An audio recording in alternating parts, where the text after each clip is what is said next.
Bentrok antara warga di Jalan Busiri dan Jalan Samratulangi Timika semakin meluas. Informasi selengkapnya dan sejumlah berita nasional lainnya akan disampaikan oleh Sadrina Evanalia. Sadrina, silakan.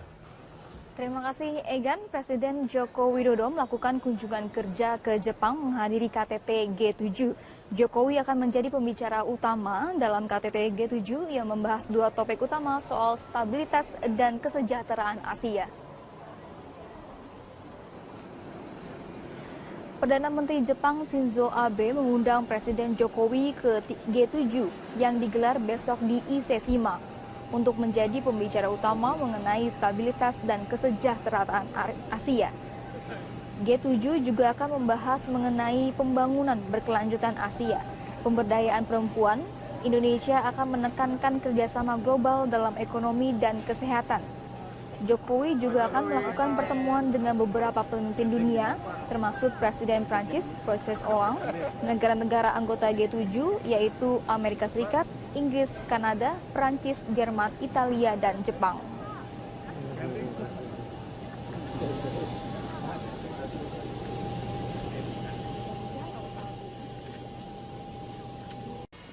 Presiden Joko Widodo ternyata tidak luput dari petugas sensus ekonomi. Badan Pusat Statistik berharap hal ini bisa dicontoh warga dan pengusaha agar terbuka terhadap sensus ekonomi.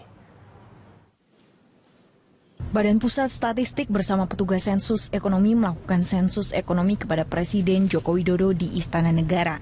Sensus ini juga dilakukan sebagai motivasi kepada masyarakat agar mau dan tidak khawatir didata oleh petugas BPS. Kepala BPS Suryamin mengatakan sensus ekonomi 2016 penting dilakukan sebagai pemetaan kondisi ekonomi Indonesia, terutama menjelang masyarakat ekonomi ASEAN.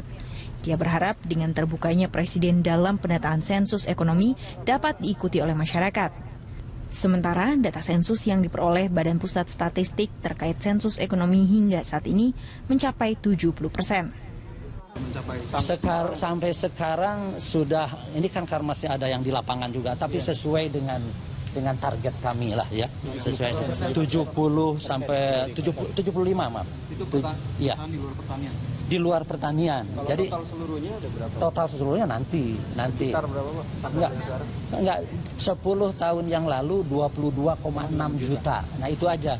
Kita tahu bahwa struktur ekonomi udah berubah ya. Sampai batas waktu 31 Mei, BPS masih terus melakukan sensus ekonomi kepada masyarakat dan pengusaha-pengusaha yang kecil maupun yang besar. Sebanyak 340.000 tenaga juga diterjunkan ke lapangan, dan Suryamin menjamin data yang terkumpul akan akurat. Sensus ekonomi dilakukan sejak 1 Mei 2016 dan akan selesai pada 31 Mei 2016. BPS berharap dalam waktu yang kurang dari 1 minggu ini, BPS bisa menyelesaikan target mendata pengusaha dan masyarakat. Tim Liputan Berita 1, Jakarta. Hari ini Presiden Joko Widodo telah menandatangani Perpu Kebiri. Menteri Hukum dan HAM menyatakan Perpu tersebut mulai berlaku hari ini dan selanjutnya akan dikirimkan ke DPR untuk disahkan. Dan untuk informasi selengkapnya kita bergabung dengan Dade Salambesi.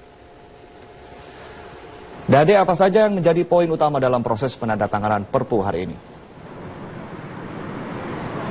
Sebelumnya Presiden Joko Widodo di Istana Negara secara mendadak mengumumkan bahwa dia telah menandatangani Perpu nomor 1 tahun 2016 yang salah satu isinya menegaskan pemberatan hukuman atas pelaku kejahatan terutama terhadap anak. Dalam Perpu nomor 1 tahun 2016 tentang perubahan kedua atas Undang-Undang nomor 23 tahun 2002 tentang perlindungan anak ini setidaknya ada 3 fokus utama pemerintah dalam draft Perpu tersebut. Yang pertama terkait dengan pemberatan pidana. Dalam Perpu tersebut ada penambahan masa hukuman sepertiga dari ancaman pidana sebelumnya. Bahkan bisa mencapai atau pelaku kejahatan seksual terhadap anak bisa mendapatkan hukuman mati dan juga hukuman seumur hidup. Jika dalam undang-undang yang sekarang berjalan, hukuman maksimal terhadap pelaku kejahatan terhadap anak maksimal hanya bisa dipenjara selama 15 tahun, maka dengan diterbitkan Perpu ini maka hukuman maksimal yang bisa diperoleh oleh pelaku kejahatan mencapai 20 tahun. Selain terkait dengan pemberatan pidana tambahan juga dibahas di dalam Perpu ini. Di antaranya terkait dengan publikasi identitas pelaku dengan berbagai cara ataupun melalui berbagai sarana tujuan dari mempublikasikan identitas pelaku ini agar warga masyarakat, terutama orang tua yang memiliki anak kecil, bisa lebih waspada terhadap oknum-oknum yang pernah melakukan kejahatan. Dan yang ketiga, dalam lingkup Perpu ini terkait dengan tindakan lain bagi pelaku, yaitu adanya kebiri kimia dan juga pemasangan chip bagi pelaku, sehingga kemana pelaku tersebut pergi bisa dikontrol oleh pemerintah. Namun lebih lanjut mengenai kebiri kimia ini, ditegaskan Presiden akan dijelaskan oleh menterinya, yaitu Menteri Kesehatan. Selain itu, Menteri Hukum dan HAM Yasona Lauli tadi juga menegaskan bahwa mulai hari ini Perpu tersebut sudah ditandatangani, artinya sudah mulai diberlakukan. Walaupun draft Perpu tersebut akan diserahkan ke DPR RI untuk kemudian disahkan. Berikut ini pernyataan dari Presiden Joko Widodo beberapa saat yang lalu. Sebagai kejahatan luar biasa, karena kejahatan ini mengancam dan membahayakan jiwa anak. Kejahatan yang telah merusak kehidupan pribadi dan tumbuh kembang anak, serta kejahatan yang telah mengganggu rasa kenyamanan, ketentraman, keamanan, dan ketertiban masyarakat. Kejahatan luar biasa membutuhkan penanganan dengan cara-cara yang luar biasa pula. Untuk itu, ruang lingkup Perpu ini mengatur pemberatan pidana, pidana tambahan, dan tindakan lain bagi pelaku kekerasan seksual terhadap anak dan pencabulan dengan syarat-syarat tertentu. Saya ingin memberikan catatan mengenai pemberatan pidana, yaitu berupa ditambah sepertiga dari ancaman pidana, dipidana mati, seumur hidup, atau pidana penjara paling singkat 10 tahun dan paling lama 20 tahun. Pidana tambahan, yaitu pengumuman identitas pelaku. Tindakan berupa kebiri kimia dan pemasangan alat deteksi elektronik. Penambahan pasal-pasal tersebut akan memberikan ruang bagi hakim untuk memutuskan hukuman seberat-beratnya.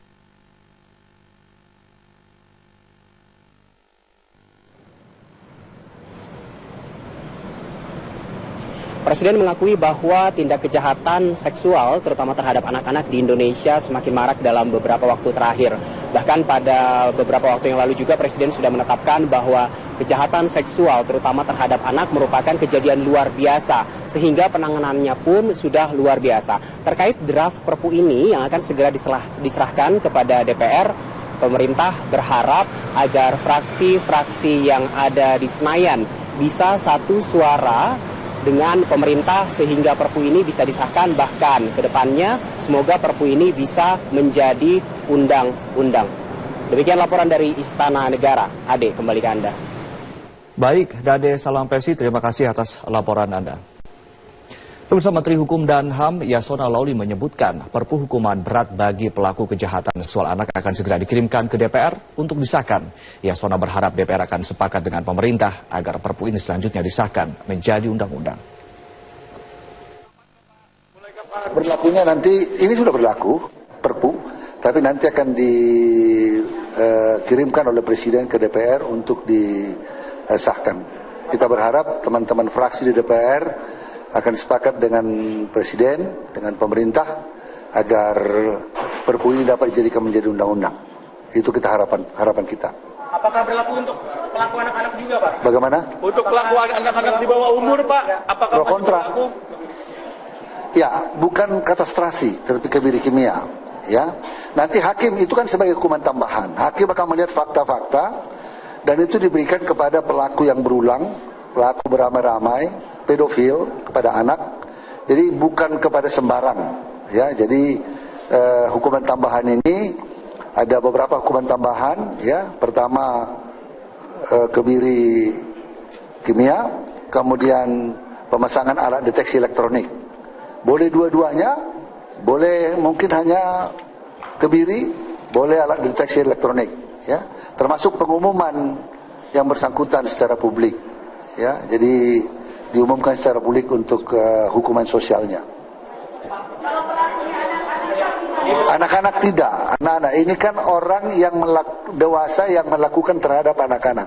Karena ada undang-undang tentang peradilan anak, itu beda, ya beda, ya setengah, ya dari ancamannya. Pak Menteri. Tidak berlaku surut, sejak ini akan berlaku, tapi nanti akan dibahas DPR. Presiden akan segera mengirimkan ke DPR, ya.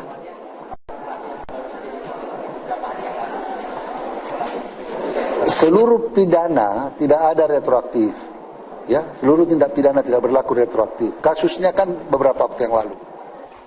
Pemirsa, desakan untuk memperberat hukuman bagi para pelaku kekerasan seksual terus didengungkan sejak terungkapnya kasus pemerkosaan dan pembunuhan terhadap seorang siswa SMP di Bengkulu.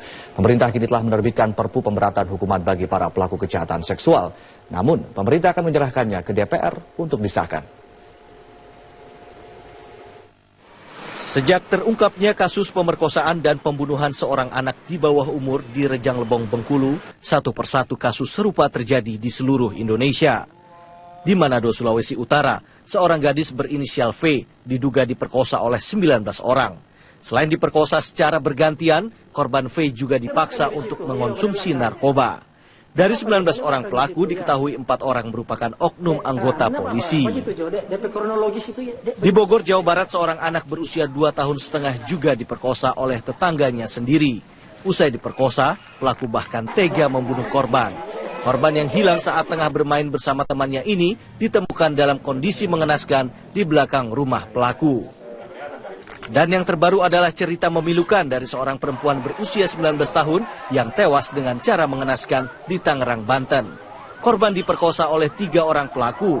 Usai diperkosa, pelaku menancapkan bagian vital korban dengan gagang cangkul hingga korban meninggal dunia. Kini ketiga pelaku telah ditangkap dan terancam hukuman mati. Kasus yang jadi berulang ini tak bisa ditanggapi hanya dengan sekedar wacana dari pemerintah. Pemerintah harus segera menerbitkan Perpu pemberatan hukuman bagi predator seksual yang juga didukung oleh DPR ini. Sangat setuju, bahkan kita harus membuat satu hukuman yang seberat-beratnya. Kalau perlu tidak perlu menunggu, kan sudah ada mekanisme di dalam hukum kita, gitu ya.